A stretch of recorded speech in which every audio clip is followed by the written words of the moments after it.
Todos los que nos acompañan en el público, sobre todo porque es un día de clima inusual en la laguna y luego dicen que a los laguneros la lluvia los espanta, pero hay un buen número de público y estamos muy contentos por ello. Presentamos este libro que se llama Levantar el Poniente, acerca de la juventud, identidades y violencias en el sector poniente de Torreón. Este libro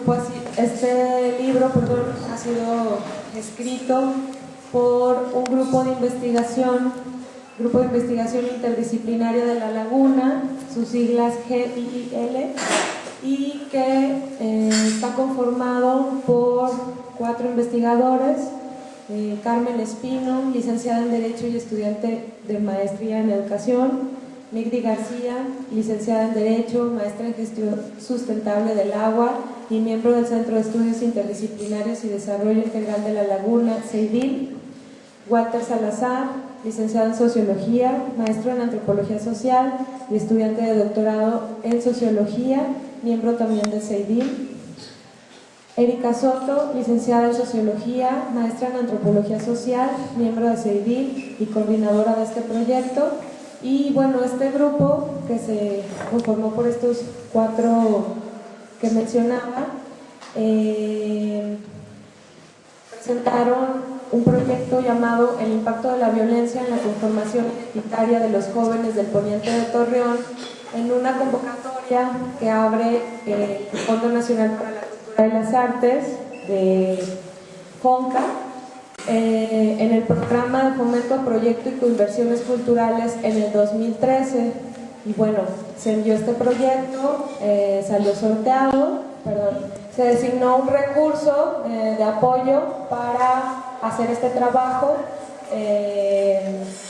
durante todo un año, ¿no? Entonces, la publicación de este libro es ya el resultado final de trabajo de todo un año, que bueno, ya tendrán oportunidad de platicarles más los presentadores.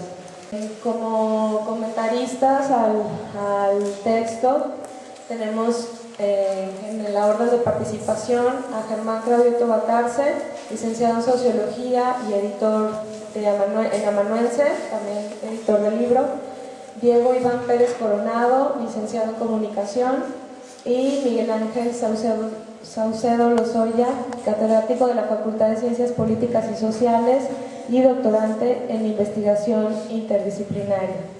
Le cedo pues la voz a los comentaristas. Hola, muy buenas tardes a todos.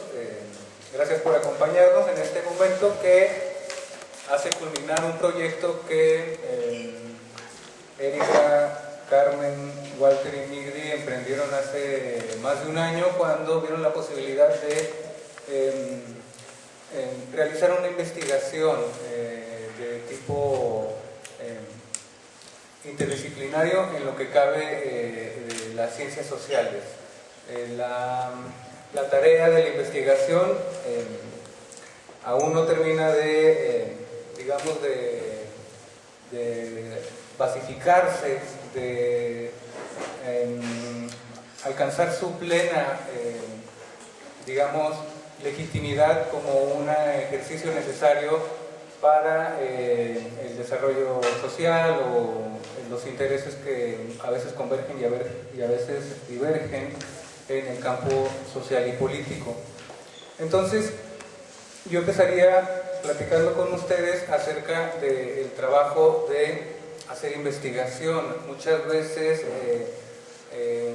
la investigación se justifica como es el ejercicio de generar ese conocimiento, generar esa información para luego apoyar una toma de decisiones orientada. Nos topamos muchas veces que las decisiones ya están tomadas cuando todavía apenas se están encargando los proyectos de investigación.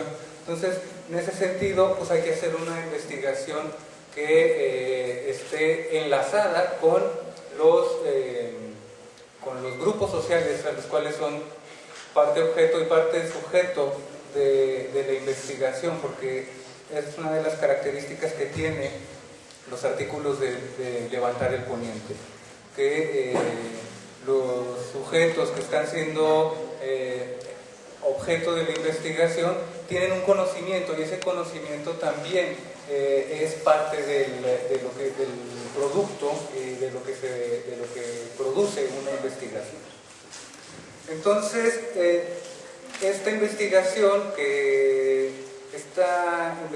hicieron los compañeros del grupo del GIL, como le pusieron, para, digamos, concursar en una convocatoria que financia los proyectos de investigación, en esta ocasión por el FONCA, un fondo del CONACULTA, del Consejo Nacional para la Cultura y las Artes. Esta investigación está, digamos, cuestionando una serie de situaciones, de condiciones, una estructura que muchas veces en los medios de comunicación formales no nos toca escuchar hablar de términos como el propio capitalismo, como la explotación, la dominación, la represión. Pero estos son temas que hay que ponerlos en la discusión, no solo política, sino también al nivel de las ciencias sociales, porque son realidades que continuamente son negadas por los mismos sistemas dominantes, ¿no? En ese sentido, en una pequeña intro que yo le puse al libro como una pequeña presentación, cito a Pablo González Casanova cuando está él analizando digamos, el aporte de las tecnociencias y de las ciencias de la complejidad, y dice que en un planteamiento mucho más amplio que aquí solo puedo sintetizar, dice que las tecnociencias, que son, ya saben, la información aplicada a las finanzas, la complejidad de los sistemas biológicos, físicos y sociales, otra serie de disciplinas e interdisciplinas que podemos mencionar.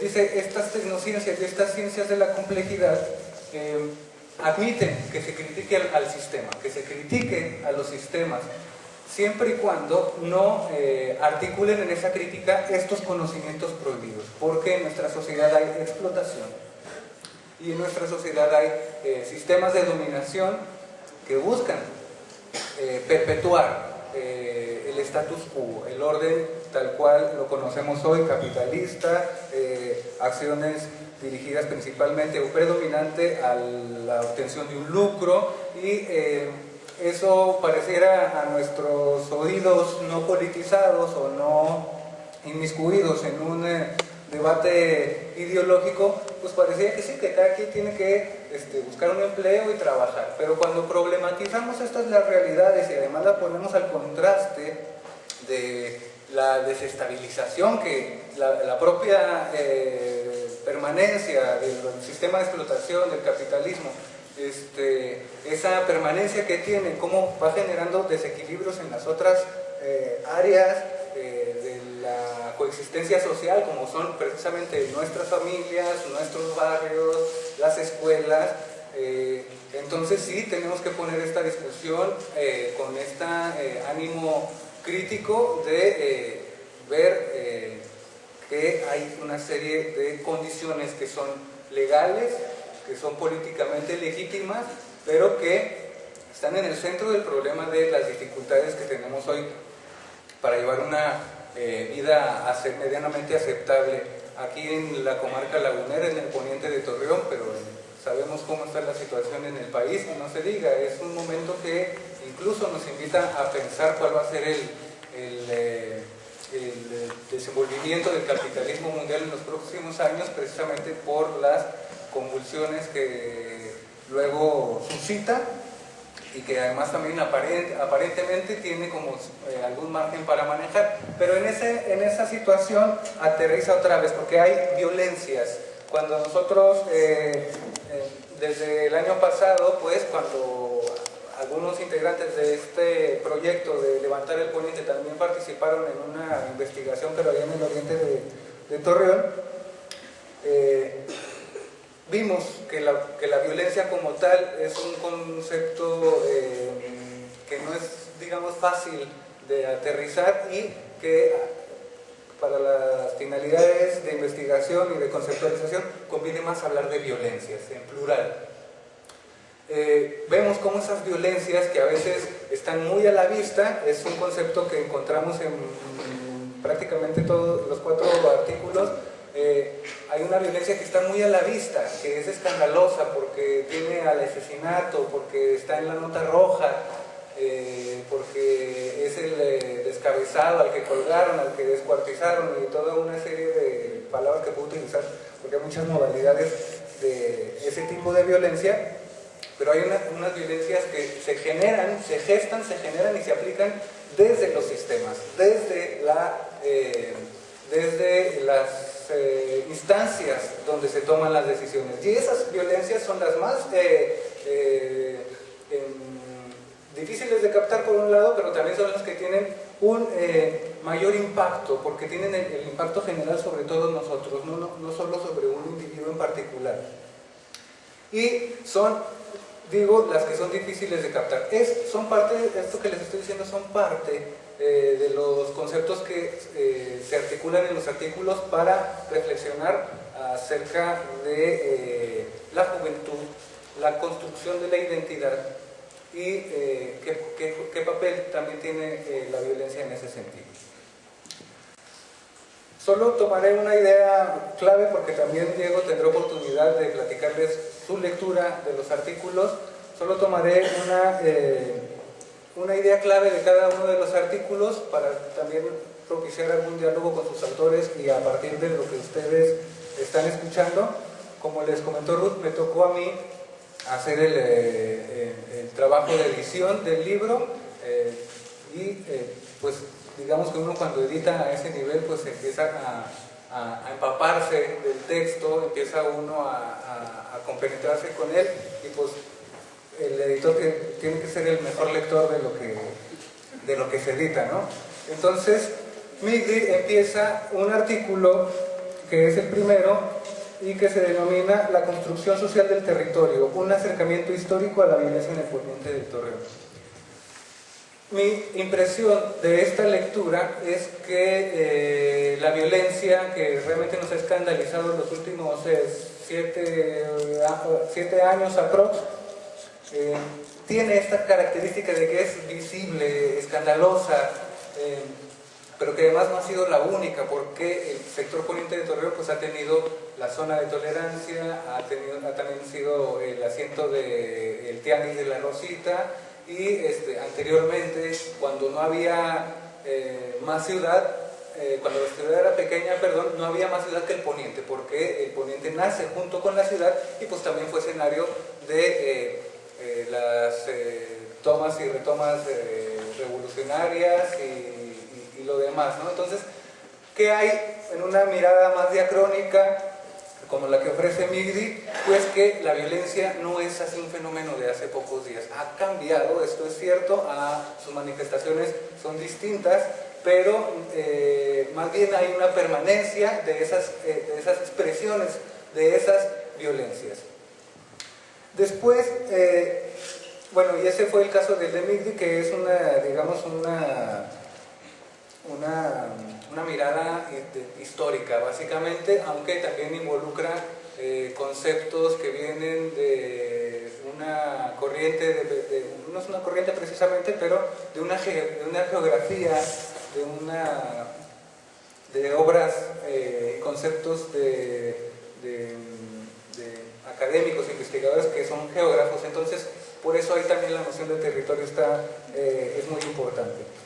Después, Carmen, en el segundo artículo que titulamos, porque ahí le quitamos la palabra casos, no sé si se dio cuenta Carmen, es un estudio de caso, pero para hacer un título más concreto le pusimos 3 violencias en la familia y sus resistencias en la colonia Plan de Ayala. El estudio hizo unas encuestas, entonces tiene números, tiene un sustento estadístico, y resulta en este artículo la impresión que a mí me da digamos una idea clave aquí es si sufrimos las violencias, especialmente la del narcotráfico. Ahí Carmen está tratando de rastrear el impacto de la violencia con un antes y un después digamos de que se desató esta violencia relacionada con el tráfico de drogas y otras variantes del crimen organizado. Hay pues la necesidad de visualizar, de visibilizar esa violencia, pero también reconocer que aunque a veces somos sujetos violentos, de todos modos ofrecemos resistencia. Hay un concepto que ahí está aplicando Carmen al respecto, y bueno, por lo demás nos deja ver estadísticamente lo que aplicó en la colonia Plan de Ayala, que es una colonia muy pequeña y que también tiene una serie de dificultades que van más allá de la violencia social, porque su asentamiento está pegado al vado y cuando ha pasado el agua por ahí o cuando llueve fuerte, se hacen minas abajo de sus casas y muchos han tenido que evacuarlas y otros permanecen ahí a pesar del riesgo, ¿no?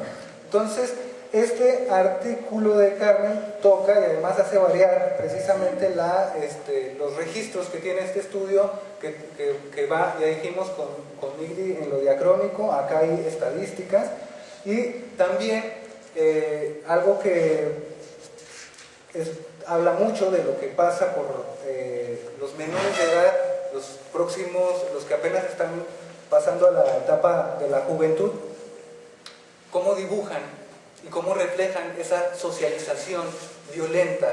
Hay unos dibujitos ahí que Carmen en algún momento, con dinámicas, trabajando con ellos como parte de la investigación, les puso a hacer dibujos.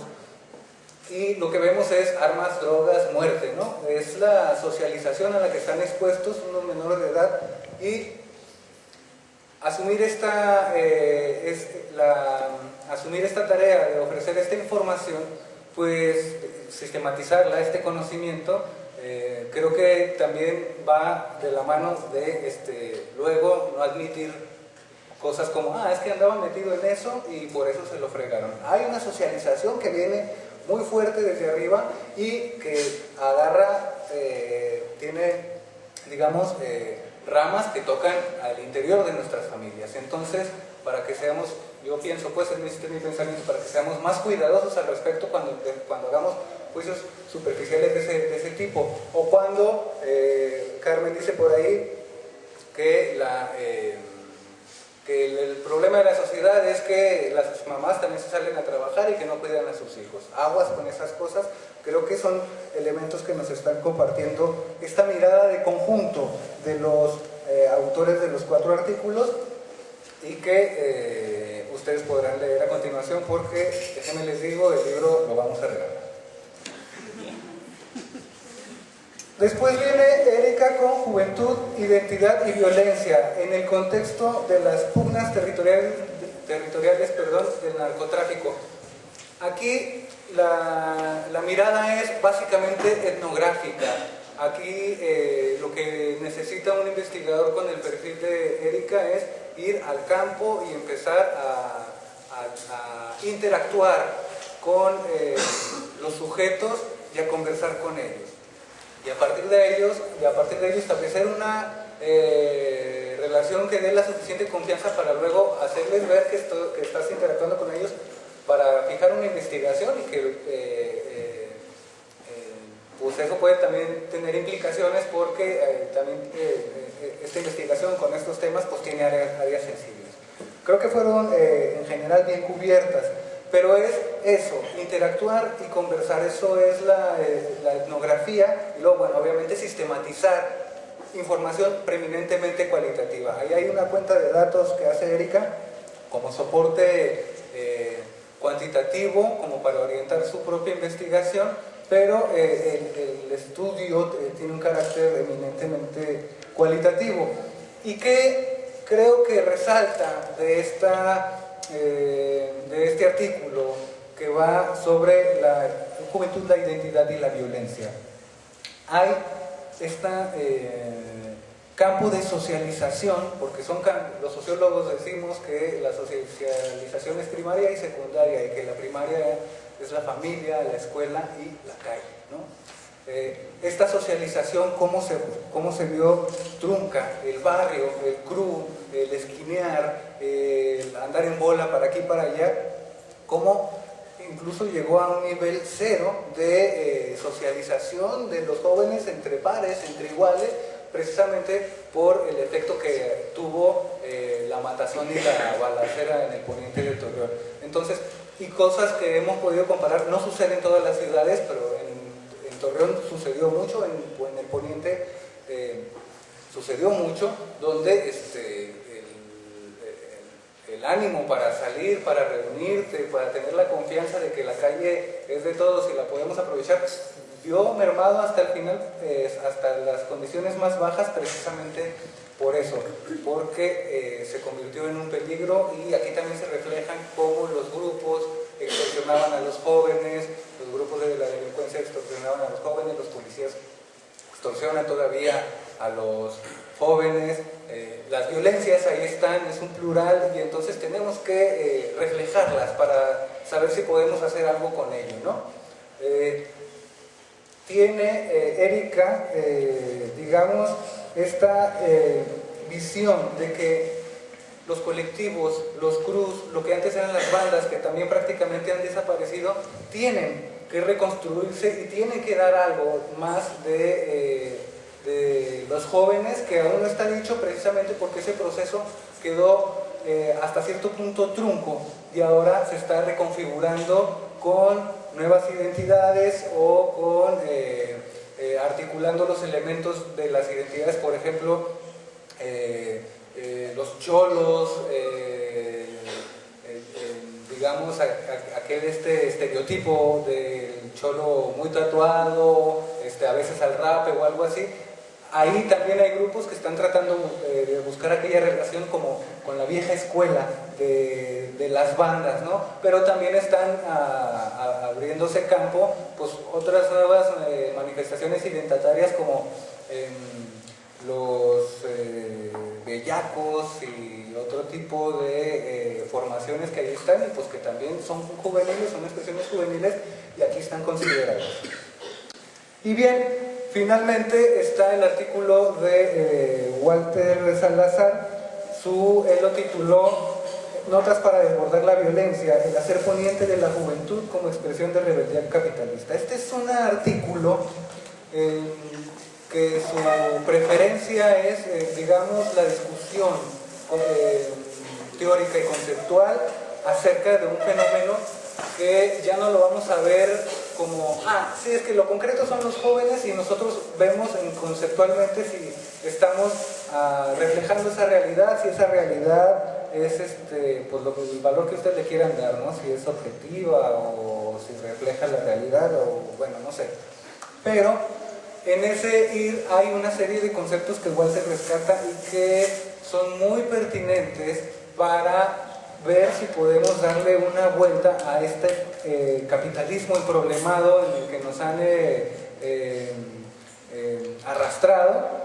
Y está, por ejemplo, el hacer como acción que niega el ser. Entonces aquí hay una discusión que incluso tiene sus notas filosóficas, porque cuando nosotros decimos cuál es la identidad, nos estamos preguntando por el ser, por lo que es.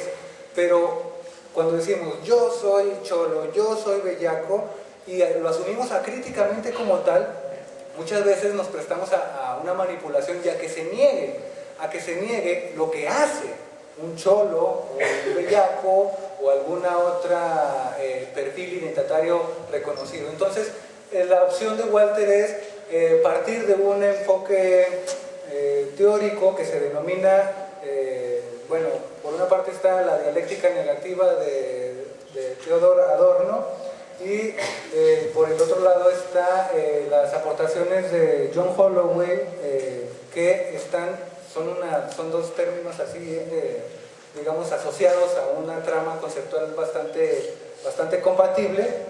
Y aquí la cuestión es cómo el capitalismo niega nuestro hacer, porque el capitalismo vive de eso, de apropiarse de lo que hacemos.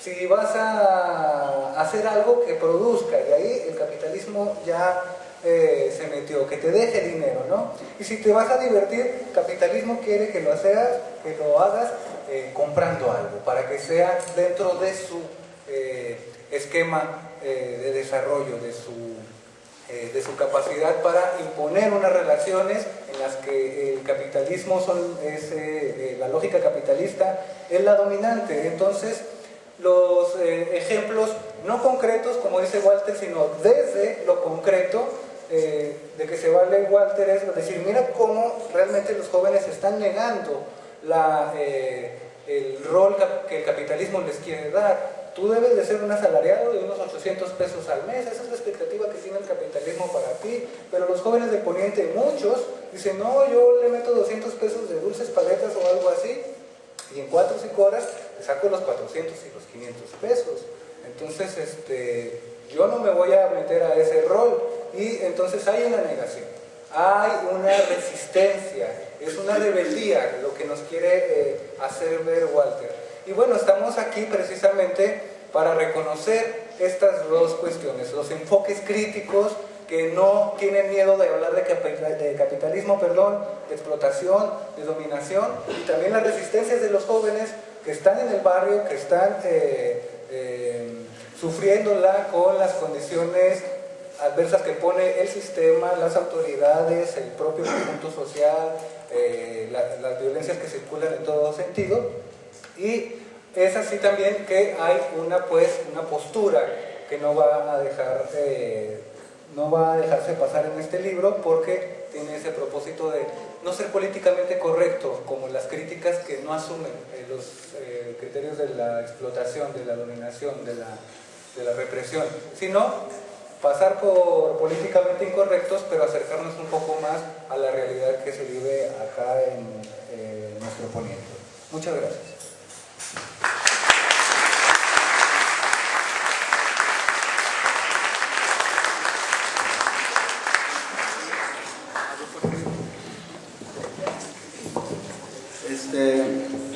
Bueno, buenas noches. Primero, quiero comenzar mi intervención, primero que nada, felicitando al grupo de investigadores.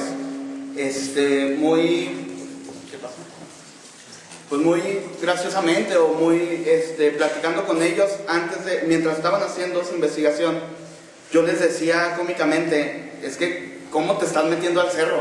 ¿Cómo te vas allá? O sea, dije, ¿no tienes miedo? ¿Qué está pasando allá, no?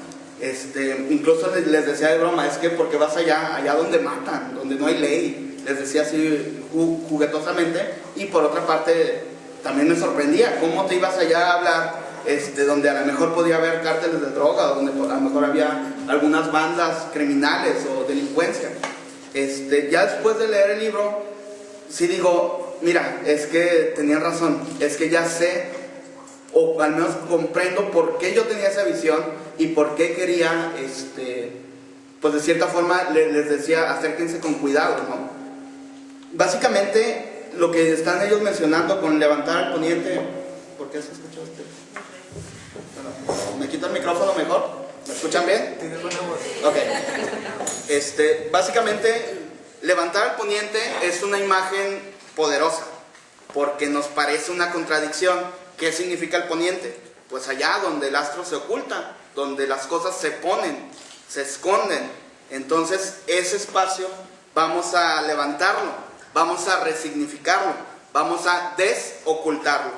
Esta es la propuesta final que los diferentes artículos plantean en el libro. Se nos habla cómo la exclusión social, histórica, económica de un sector impacta a los habitantes y lo sitúa en un contexto donde la normalidad es distinta.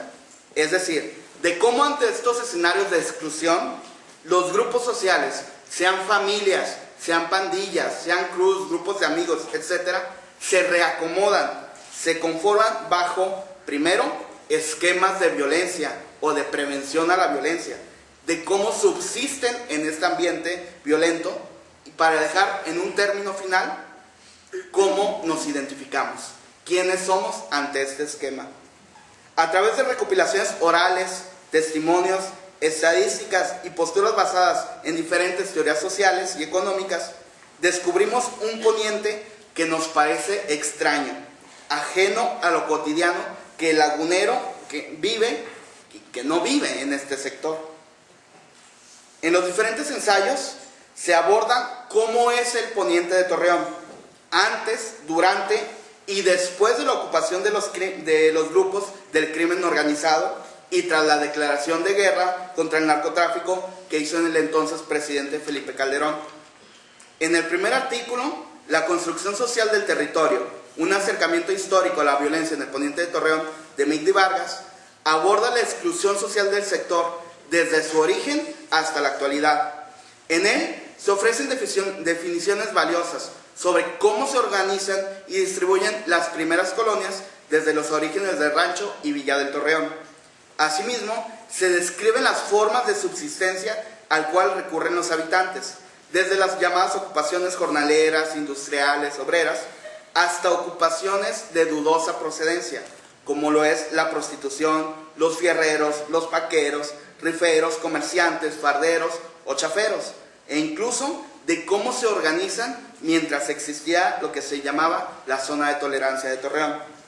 Desde este punto de vista surgen varias apreciaciones muy significativas que nos hacen comprender ese punto extraño, esa contradicción constante entre lo que es legal y lo que es ilegal, que si bien son parte del comercio informal, por ejemplo, la llamada de la existencia de los mercaditos o la fayuca, puede ser considerado de cierta forma también ilegal, pero es una ilegalidad que se permite, se tolera, pues es la forma en que las familias subsisten.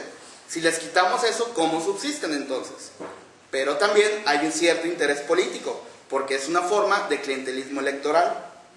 Sin embargo, la propuesta de este primer artículo radica en una pregunta. ¿Es la guerra contra el narcotráfico un parteaguas en términos de violencia lo que sucede en el poniente? Lo cual, como atinadamente señaló Germán, de cierta forma no es un parteaguas. ¿Por qué? Porque la violencia existe. El narcotráfico no trajo consigo la violencia. No era de que las colonias estuvieran tranquilizadas y llega la violencia, llega la declaración de guerra y ocurre la violencia, ¿no? Sino que la potencializó, le dio un giro diferente. La presencia de los cárteles de droga en el poniente no es por azar, es porque el tejido social así lo permitió. La violencia en ese sector es histórica, pero nuestra percepción de qué tan grave es lo que cambia, se modifica con el tiempo. Antes, de acuerdo a varios de los testimonios que recopilan, la violencia se podía describir como una simple pelea callejera, un barrio contra otro, y varios de los testimonios de las señoras comentan que era una colonia tranquila, pasaba, se daban de piedras, se daban de palos, pero era una colonia tranquila. ¿Qué es lo que nos indica esto? Que la violencia, a como la estamos entendiendo, cambia conforme el tiempo. Tras los difíciles años de asesinatos o balaceras, pareciera que la violencia solo es cuando es narcotráfico, cosa que no es cierto. El segundo ensayo, Tres violencias en la familia y sus resistencias, a cargo de Carmen Espino, profundiza un caso en la colonia Plan de Ayala. Se aborda el impacto de la violencia intrafamiliar, sistémica y del narcotráfico en la composición familiar y sobre todo en cómo se crían a los niños y a los jóvenes. El artículo presenta análisis cuantitativos basados en ingresos familiares, en situación de empleo, proporciones de prácticas de educación, si asisten o no a la escuela, si los niños reciben castigo corporal o no lo reciben, entre otros aspectos.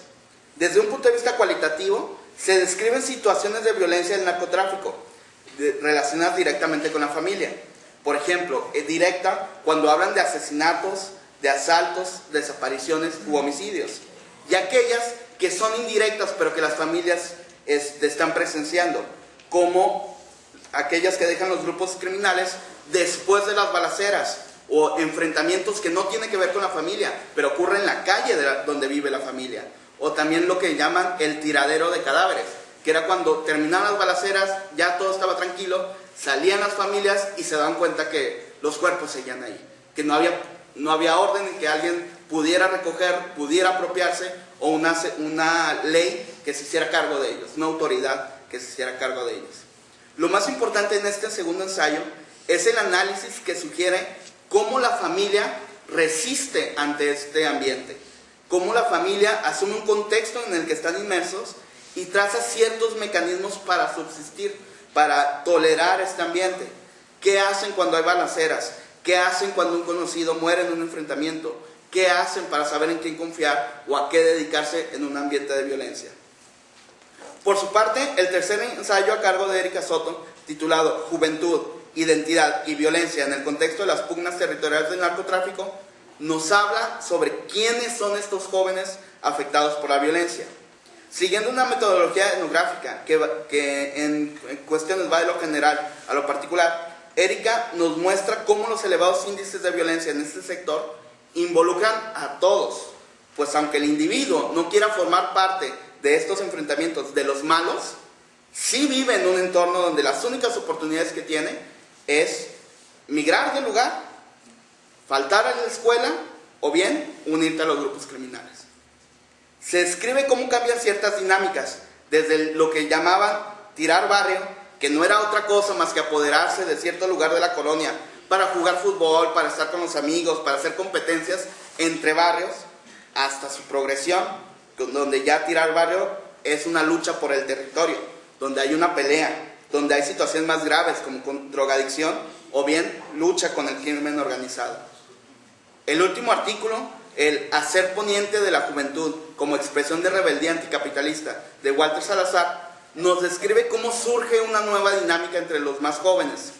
Esta dinámica no es únicamente buscar una identidad, asumirse como soy cholo, soy rapero, soy de distinta forma, sino como un aspecto de hacer contraparte a los años de violencia y narcotráfico que había en este sector.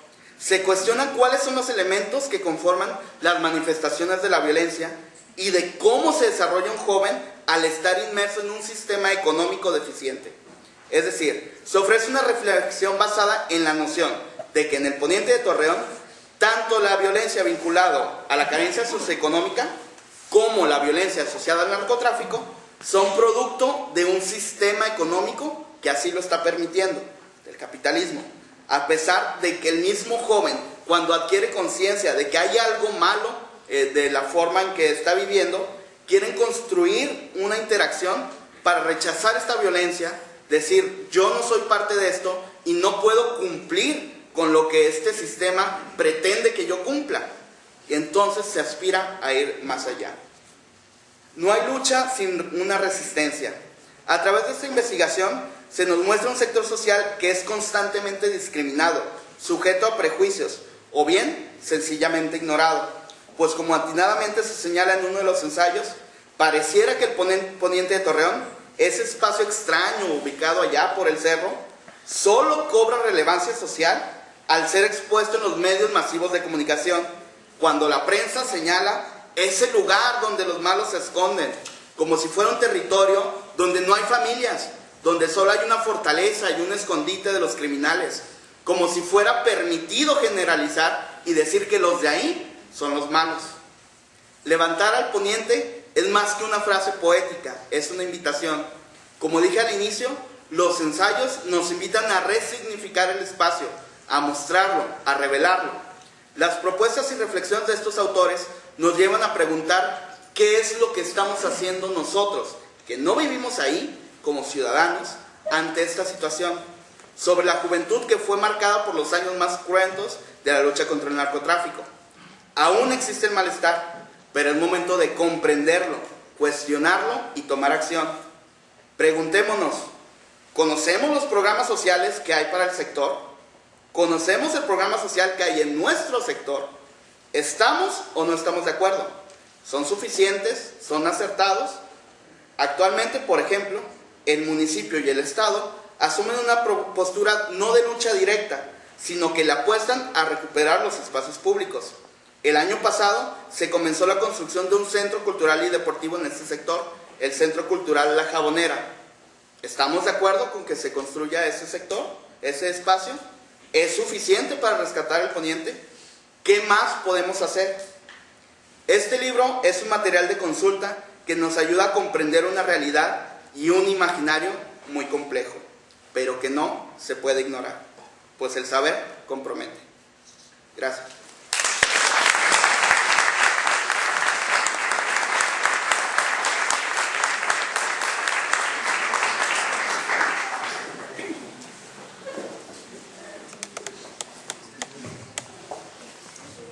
Bien, yo tengo que iniciar diciendo lo que, bueno, pues si no es obvio, yo estoy muy contento de estar en un evento como este, porque toda presentación de un libro es la presentación de un esfuerzo que hace la gente, que hace la humanidad por conocerse a sí misma y por aportar a los demás ese conocimiento que todos necesitamos. ¿No se oye? Que todos necesitamos precisamente para mantener nuestro proceso evolutivo y revertir esos momentos en los que a veces parece que el mundo se detiene y que ya no va a pasar nada más que seguir en el despeñadero, como luego nos dicen que está pasando a partir de este sexenio con nosotros. Me da gusto también porque son pocos, pero me da gusto que estén aquí algunos de mis alumnos. Cuando hicimos la presentación del libro anterior, el año pasado, en la segunda presentación que fue en la escuela, esto motivó que uno de mis entonces alumnos dijera: profesor, algún día me va a ver usted ahí enfrente presentando mi libro. Hoy no lo veo por aquí, espero que siga pensando lo mismo y espero algún día tenerlo al frente presentando su libro. Los que no dijeron eso, pero están aquí, espero que vean que esto es posible y sobre todo que vean que es necesario. La sociología sirve para muchas cosas y quizá la principal es para conocer cómo funciona una sociedad y por lo tanto saber dónde pulsar, dónde picar para que ésta cambie en la dirección en la que queremos que cambie. De manera pues que hacer una presentación, una segunda presentación de este mismo grupo de investigadores, que es prácticamente el mismo que presentó el anterior el año pasado, insisto, es motivo de mucho orgullo, de mucho gusto y de mucho agradecimiento por invitarme a participar en este evento. Bien, ahora hablamos de levantar el ponente y quiero iniciar diciendo que el Centro de Estudios Interdisciplinarios y Desarrollo Integral de la Laguna, Asociación Civil, presenta en esta ocasión su segundo libro, producto de otra investigación relacionado con la violencia que ha caracterizado nuestra ciudad, particularmente algunos de sus barrios y sobre todo en esta última década. En la ocasión anterior, hace justamente un año, tuvimos la oportunidad de presentarles sobre su historia del barrio y sus violencias, un estudio de género, violencia y vulnerabilidad social en 6 colonias del sur de Torreón, en la que se abordaba la tragedia de 6 barrios que bajo el flagelo de la violencia vinculada al narcotráfico vieron cómo se perdían los espacios para la sociabilidad durante largos años construidos y cómo la violencia de la calle agudizaba la violencia doméstica y hacía más perversa la violencia estructural. En aquella ocasión, al momento de redactar mis comentarios, me vino a la mente aquella canción de Joan Manuel Serrat, que es en realidad un poema titulado El Sur también existe, compuesto por Mario Benedetti, para señalar que los países del sur del continente también existimos. Y digo existimos porque el sur comienza desde el río Bravo y culmina hasta la Patagonia, aunque a veces los mexicanos, sobre todo los del norte, sintamos que formamos parte del norte del hemisferio porque formamos parte del TLC. Eso me hizo reparar en el hecho de que en la ciudad de Torreón el sur también existe. Ahora los jóvenes investigadores se fueron al poniente, a la cuna de Torreón, y rescatan en una nueva investigación las penurias de jóvenes como ellos, pero que a diferencia de ellos no tuvieron la oportunidad de estudiar ni tienen la posibilidad de obtener un trabajo digno y bien remunerado, y que sin embargo sobreviven en los barrios del poniente a las mismas 3 violencias que asolan a los sectores periféricos de nuestras ciudades, es decir, la estructural, la doméstica o intrafamiliar y la vinculada al narcotráfico. El nuevo libro se llama Levantar el Poniente, Identidades y Violencia en el sector poniente de Torreón, y en él nos muestran, con la propia voz de sus habitantes, las dificultades que hay que sortear diariamente para vivir en las colonias Cerro de la Cruz, Plan de Ayala, Aquiles Cerdán y Martínez Adame. Así, descubrimos que la historia de estas barriadas es, en buena medida, la historia de Torreón, o al menos la historia del Torreón viejo, afectado por las viejas y nuevas violencias. Desde su nacimiento, las colonias del Poniente han estado expuestas a la informalidad, que es ese estado de cosas en el que conviven acciones de compraventa de mercancía introducida ilegalmente al país, mejor conocida como fayuca, hasta la violenta disputa del espacio por los cárteles que necesitan sus calles para vender su mercadería, pasando por diversas clases de oficios como los riferos, vaqueros, farderos, chaferos, huleros, gasparines, sin olvidar el que llaman el más antiguo del mundo, que es la prostitución, misma que le dio vida a una zona de tolerancia que fue la cara de Torreón durante muchísimos años. Con la atención puesta en los niños y en los jóvenes, levantar el Poniente muestra que la violencia es sistemática y es sistémica. Es sistemática porque un día hay violencia y el otro también. Es sistémica porque forma parte de un sistema, de una estructura que no escogimos, que no construimos y de la que no hemos sabido todavía cómo escapar. Y en este libro se muestra que los más afectados son precisamente aquellos que ya Buñuel evidenciaba como los olvidados, esos mismos a quienes ahora les llaman ninis, víctimas de una sociedad que ni los educa ni les ofrece empleo. Los mismos a los que el narco en su permanente leva, unas veces los seduce con unos cuantos pesos y otras, los más, los arranca violentamente de sus casas para ponerlos a trabajar, bien como halcones, bien como empacadores, bien como sicarios.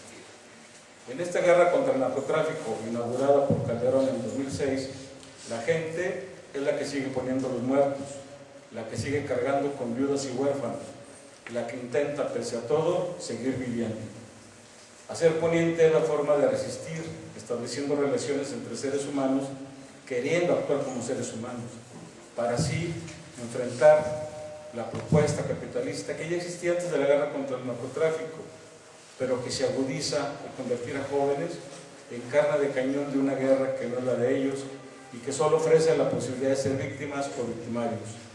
Hacer Poniente es, dice el libro, establecer relaciones entre sujetos, ahí donde solamente había relaciones entre objetos, entre seres humanos desechables que ahora luchan por la recuperación de su dignidad como personas. Este es un libro que nos recuerda que el catálogo de delitos que se sufren en el Poniente es tan amplio que bien puede hablarse de delitos diurnos y delitos nocturnos, lo cual, por supuesto, no es privativo de ese sector, sino que afecta a toda la ciudad, pues como dice el texto, según el Coneval, 15,000 torreonenses viven en pobreza extrema, lo cual genera, entre otras cosas, que la gente, la juventud de hace 10 años, se incorporaba al narcotráfico cuando tenían entre 20 y 35 años de edad. Ahora lo hacen cuando tienen entre 12 y 15 años. La violencia estructural es esa que a veces ni la percibimos, que nos parece tan natural que ni siquiera nos parece violencia, como decían hace rato. Hoy se siente nostalgia por aquellas broncas entre pandillas, por aquellas guerras apedradas, por aquellas broncas de un tiro limpio, como luego dicen, y no nos parece que eso sea violencia, porque quizás no lo sea comparada con la crueldad que ahora estamos viviendo. En este texto, cuando los personajes le dan vida al libro, nos comentan que lo que hacen para subsistir es dedicarse a actividades que muestran la precariedad de la vida que llevan los habitantes de ese sector y que hacen evidente la inutilidad de las políticas de desarrollo social de los diferentes niveles o ámbitos de gobierno. La precariedad también se refleja en el tejido social, que aunque fraterno y solidario, no cuenta con estructuras organizativas que permitan capotear las embestidas de los diferentes grupos delictivos y policiales. No existe alguna forma de organizar la resistencia y de vincular esa resistencia organizada a los esfuerzos de otros barrios que enfrentan la misma situación. Porque, como bien dice el libro, la violencia sistémica es la raíz de los problemas sociales. Estas estructuras de pecado, como les llegó a llamar la teología de la liberación, y que permiten entender que la mejor manera de enfrentarla es construyendo lo que podríamos llamar la solidaridad sistémica, una solidaridad organizada que trascienda los límites familiares y del barrio, una solidaridad que nos hermane, por ejemplo, con Ayotzinapa, que nos permite entender que la desaparición de los 43 estudiantes que nos faltan no es un problema de la normal Isidro Burgos, no es un problema de Ayotzinapa, no es un problema de las normales rurales, no es un problema ni siquiera de los estudiantes. sino de toda una sociedad que ha sido agraviada por la torpeza y la complicidad de muchos de sus gobernantes. Entender que la violencia sistémica es entender que, por ejemplo, a las precariedades ya mencionadas hay que agregar, por lo menos para el caso de la colonia Plan de Ayala, una violencia más. La del río Nazas, que cada vez que puede reclama su cauce y eso suele costar vidas y muchos daños materiales, que para variar también tienen que asumir los colonos. Sin embargo, esta no es una violencia más, pues como dijo Rolando García, la naturaleza se declara inocente. La culpa hay que buscarla en las estructuras que orillan a la gente a establecer su hogar en lugares ubicados como peligrosos, porque la ausencia de una política de desarrollo habitacional los priva de un lugar digno para vivir. Porque luego también no basta con tener casa, no basta con tener un techo, si bajo ese techo se hacinan 2 y hasta 3 familias, como también lo documenta el libro. En medio de ese entorno tan violento, ¿cómo pensar en educar a los hijos de una manera no violenta? ¿Cómo evitar que esos niños se conviertan en jóvenes proclives a la violencia cuando este es el mundo en el que han vivido? ¿Cómo evitar que los jóvenes sean, como dice Natera, citado en el texto, los herederos de todas las crisis posibles? Mientras esa organización llega o se construye, los jóvenes tiran barrio y a su modo desarrollan sus propios mecanismos de defensa, sus propias relaciones solidarias, lo que da lugar a eso que el texto llama una dualidad en la que coexisten las peleas entre barrios, la violencia intrafamiliar y el consumo de drogas, junto a prácticas solidarias de respeto y apoyo mutuo, motivados tanto por la antigüedad de residir en el barrio como por las amplias redes familiares. Un hallazgo importante que tiene el libro es el mencionar que en términos de identidad se puede ubicar a los jóvenes dependientes como 2 grupos. De un lado, los que pasaron de la infancia a la adolescencia justo en el periodo de violencia, del 2007 al 2012, cuya característica principal es la de una gran apertura a conocer cosas nuevas, como queriendo recuperar el tiempo que pasaron recluidos en sus casas para sobrevivir ese momento. Y otro grupo compuesto por aquellos cuyas adscripciones identitarias ya estaban definidas y cuyas actividades fueron inhibidas por la violencia, como es el caso de los bellacos, los cholos y los raperos. Al final, todas las diferentes formas de ser barrio, de construir formas alternativas de socialización, expresan la necesidad de sobrevivir resistiendo a los embates del neoliberalismo, que tiende a destruir toda forma de vínculo que no sea mercantil, pues todo rasgo de comunalidad, de identificación de intereses comunes, es una forma de resistir los embates de mercantilización de la vida social. Es cierto que la violencia se impone, como dijeron los compañeros, también es cierto que no se impone sin resistencia. En ese sentido, el hacer barrio es, en este caso, hacer poniente. Es la realización de actividades por parte de los jóvenes en contra y más allá de la violencia que impone el capital. Una de las virtudes del libro es que muestra con datos el argumento de que el mundo, que el capitalismo en su formato neoliberal impone, es un mundo falso, es un mundo artificial que niega la vida y frente al que hay que oponer la negación, es decir, hay que negar este mundo falso que pretende homogeneizar la vida social y el pensamiento. Hacer poniente es una forma concreta de hacer rebeldía ante el capitalismo, que no solamente los jóvenes desarrollan, sino en general los habitantes de las colonias mencionadas. El hacer carnalismo, entonces, es la forma de hermanarse al interior del barrio, es la forma concreta en la que se traduce el grito del que habla John Holloway, el grito del ya basta, es el grito de jóvenes que dejan de ser para convertirse en hacedores. Y esto último es lo que se convierte en una invitación para todos ustedes, para todos nosotros, para leer el libro y sobre todo para que también ustedes y yo nos convirtamos en hacedores, ya que nada podemos esperar del gobierno, pues como dice uno de los personajes del libro, parece que el único menso que no se ve nada era el gobierno, ni madres, se hacen güeyes. Muchas gracias.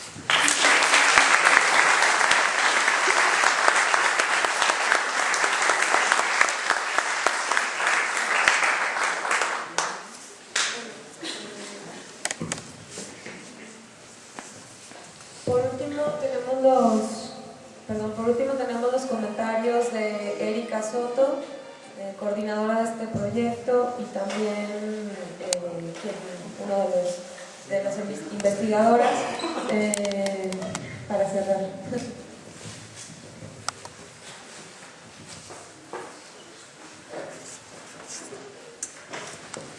Bueno, buenas noches.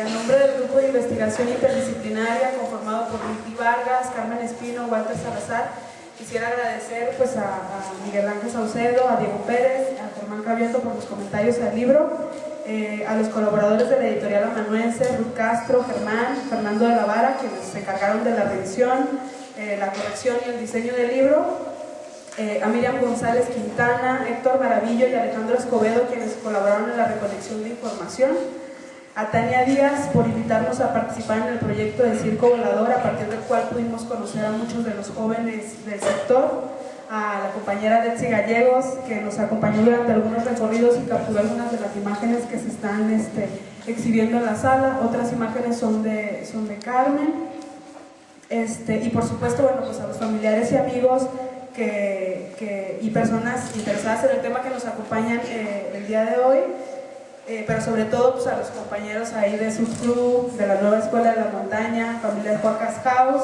y a los habitantes de las colonias Plan de Ayala, Cerro de la Cruz, Aquiles Cerdán, Miguel Hidalgo, San Joaquín, La Rosita, Torreón Viejo, Martínez Adame, La Victoria y Maclovio Herrera por su solidaridad y el tiempo que nos brindaron a cada uno de los investigadores. Bueno, pues como ya se mencionó, el libro forma parte de un proyecto denominado El impacto de la violencia en la conformación identitaria de los jóvenes del poniente de Torreón, que fue apoyado por el Fondo Nacional para la Cultura y las Artes de FONCA en el programa de Fomento, Proyecto y Conversiones Culturales 2013. Yo creo que luego de esta experiencia lo que podríamos decir es que hablar del poniente, por un lado, es hablar del Mercado Alianza, del ferrocarril, la Cabeza de Morelos, la Fayuca, los Fierreros, el Torreón, el Museo de la Revolución, de sus habitantes que desde los cerros y los barrancos y las planicies dan vida a cada una de las calles. En el poniente convergen, como bien dijeron los comentaristas, pues converge la pobreza, pero también está la solidaridad entre los vecinos. Está el desempleo y la prostitución, pero también está la lucha del día a día por sacar adelante a las familias. Está la discriminación de los de afuera, pero también está el apoyo mutuo de los de adentro. Existe la venta y el consumo de drogas, pero también sobresalen las relaciones basadas en el carnalismo, en el no dejar morir a la banda, en el hacer barrio, ser y hacer poniente. Como ya mencionaron los comentaristas, el libro está conformado por 4 artículos en los que se abordan los distintos tipos de violencia que se viven en el sector poniente, desde la conformación de las colonias hasta los últimos años, donde la narcoviolencia se volvió pues, parte cotidiana en la vida de los habitantes.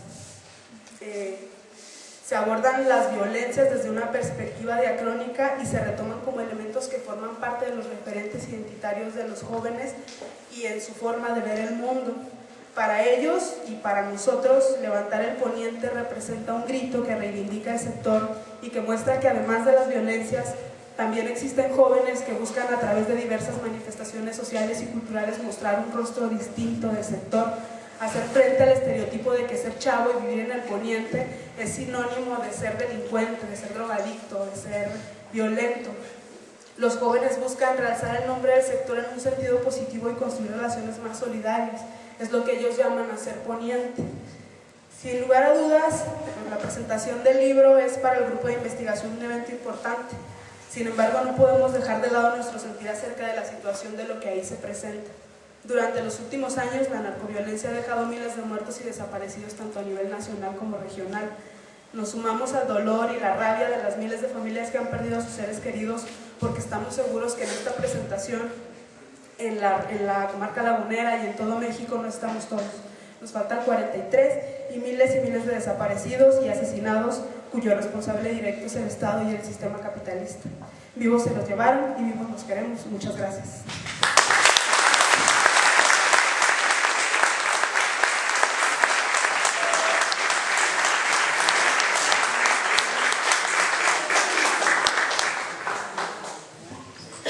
Bueno, por último, queremos agradecer muchísimo a este espacio que nos prestaron en la biblioteca, a Saúl Rosales, que está a cargo de este recinto, y quiero invitarlos a 2 cosas. Una, se van a regalar ejemplares y queremos pedirles que, bueno, si vienen por familias o por grupos de amigos, queremos que el mayor número de gente lo lea, ¿no? Entonces que puedan compartirlo. para que completemos todos un ejemplar. Y por otro, tenemos también hacia la salida un brindis al que los invitamos, una pequeña botana. Y para repartir los ejemplares, les pedimos que en este extremo contrario, en esta misma sala, podamos hacer 3 filas porque hay que comprobar a quién se le dio el libro y entonces hay que firmar y que para que pueda ser de manera ordenada. Muchas gracias.